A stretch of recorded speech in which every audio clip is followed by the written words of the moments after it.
Malam, selamat istirahat. Loh, belum pulang. Belum? Nah, nggak usah pulang. Ya, Tidur. besok kerja. Oh, ke Jakarta. Yoi.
Halo sobat, jumpa lagi di channel saya. Tadi di segmen awal ya, saya sudah memperlihatkan PCB holder yang baru saja saya beli ya, mulai dari cara memasangnya dan mensimulasikan penggunaannya. Jadi PCB holder ini adalah kakas bantu ya untuk memudahkan kita menyolder PCB, terutama untuk PCB ukuran kecil ya, dimensi kecil ya. Jadi PCB tersebut dijepit di PCB holder dan kita bisa menyolder dengan lebih mudah. Nah, di awal itu tadi saya coba mulai buka kotaknya dan merangkai atau memasang PCB holder ini.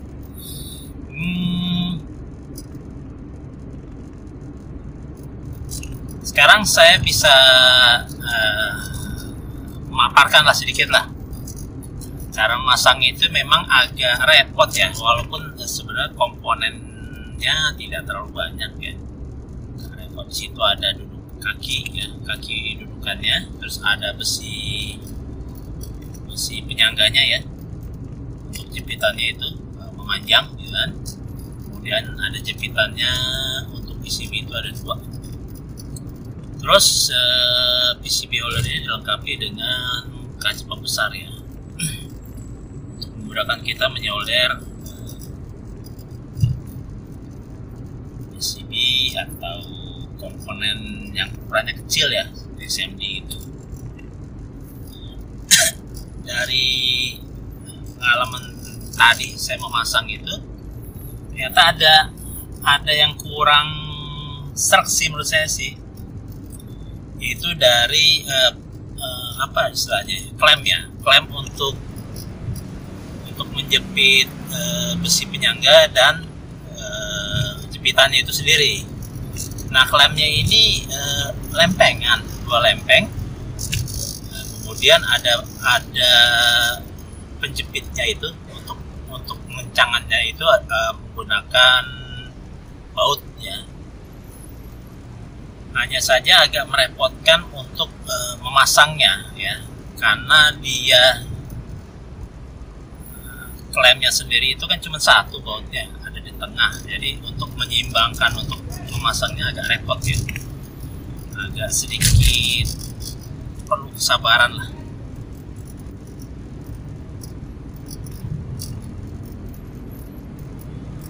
Kemudian kalau saya lihat itu kaki dudukannya agak kecil ya, walaupun terbuat dari metal ya, logam ya, agak memang berat sih, lumayan ada bobotnya. Kalau lihat dari hasil pemasangannya itu, si penjepitnya itu ya, itu menjoroknya lebih apa ya, lebih panjang dari kakinya. Saya agak khawatir ini akan membuat si PCB holder ini terjerembab aja sih, karena tidak seimbang ininya bebannya. Oke, kemudian saya coba mensimulasikan ya, dengan memasang PCB ya, saya jepit ya, dan saya coba menggunakan itu kaca besar ya. Pertama ya, untuk mengatur itunya agak susah juga ternyata ya, mengatur posisi jepitannya. Kan kita harus menggeser, misalnya kita kan harus mergangkan jepitan klemnya itu tuh, yang ada 2 lempeng itu. Nah, tadi memang di awal pemasangan juga saya agak kerepotan. Nah, ketika saya mau merubah posisi jepitannya ini, ya saya harus melakukan hal yang sama gitu. Jadi harus sedikit bersabar gitu, karena agak repot. Mungkin perlu sedikit latihan kali ya, supaya lebih mudah nantinya memasangnya. Nah, cuman saya kurang serk aja sih emang sih ini. Kalau untuk jepitannya sendiri, ini yang dia jepit ke PCB-nya lumayan kencang ya, lumayan kencang, mungkin perlu dikasih sering cup ya, supaya geriginya itu tidak terlalu menggores ya, tidak menggores si PCB yang kecil itu. Oke, terus untuk kaca pembesaran sendiri saya lihat sih kurang efektif ya, karena dia terlalu pendek ininya, posisinya dengan si jepitannya ya, dan akhirnya itu terlalu rapat ya dengan antara PCB dan kaca pembesar. Nah, untuk nyoldernya kan jadi repot ya, kan terlalu rapat. Nah, ini sih nggak harus dipakai sebenarnya sih, nggak perlu amat sih. Oke lah, nggak ada inilah. Mungkin saya tidak akan menggunakannya juga karena memang nggak malah menyulitkan untuk menyolder sih menurut saya sih. Karena terlalu rapat jarak antara kaca pembesar dengan objek yang akan kita solder ya. Apalagi nanti kalau ada komponennya agak posisinya agak berdiri gitu misalnya, agak repot. Kemudian untuk ini kaki dudukannya ini nih terlalu pendek ya. Jadi ketika saya mencoba misalnya nyolder itu kan, kalau kita nyolder itu kita harus menekan ininya ya, PCB-nya ya, dengan timah juga kan. Nah, itu akan terjerembab si PCB holdernya ke depan ya, nyungsep gitu. Karena itu posisi penjepitnya memang lebih panjang dari kakinya, dari kaki dudukannya. Apalagi kalau kita menggunakan PCB yang lebih besar untuk disolder gitu kan. Saya rasa sih udah jatuh duluan ya, itu dipasang. Nah, solusinya mungkin perlu kakinya itu perlu perlebar tapaknya ya, mungkin pakai papan gitu, terus kakinya gitu kita baut atau gimana gitu, kita ikat lah supaya nanti papannya itu akan mampu mengimbangi beban sininya, si PCB-nya sendiri ya, gitu. Kalau overall sih itu dia yang saya katakan tadi. Saya yang kurang puas itu dari klemnya itu. Klemnya itu agak repot sih ya, kalau kita mau kerja cepat misalnya ya. Kerja cepat maksudnya dengan kita merubah posisi ya, ingin merubah posisi jepitan itu agak repot. Kalau secara harga ya ini bisa jadi pertimbangan sih ya, bisa jadi pertimbangan karena ini kayaknya termasuk yang oke lah untuk harganya. Saya beli itu di kisaran 35.000 ya di toko online ya. Jadi ya cukup lumayan lah untuk sisi harga ya. Nah, itu saja dari saya review dari PCB holder ya, yang akan saya gunakan nantinya. Terima kasih sudah menyaksikan. Silahkan subscribe ya kalau berkenan, untuk komen, kritik, saran, kasih like juga ya, atau share ke teman-teman ya. Sampai jumpa di video berikutnya.